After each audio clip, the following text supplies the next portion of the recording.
Okay ji. First of all, open your MATLAB, and this is directory of your MATLAB. It's edisk for my laptop. It will be different for your laptop. Place your numerical .ml app at this directory as it is there, and then simply write numerical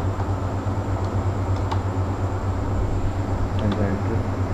A dialog will appear.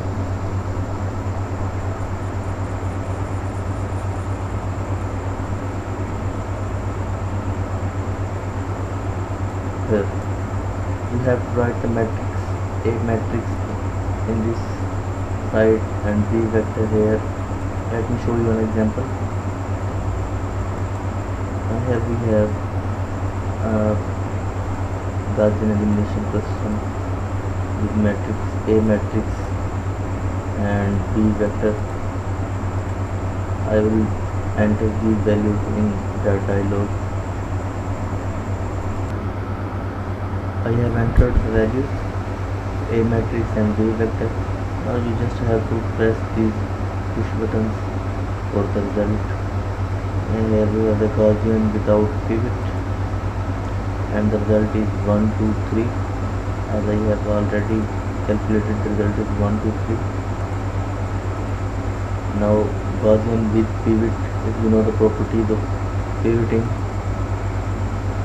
just the number with the higher value will be at this location A11. And Cholesky method, lower and upper decomposition, LU factorization. Here is the result, and lower factorization and upper factorization. And remember that these are two different methods: Gaussian method and LU factorization method or the Cholesky method. Sometimes a matrix does not have the same answer for all the methods, because these methods are designed for the different types of the matrix. It is impossible for a single method to answer all the questions.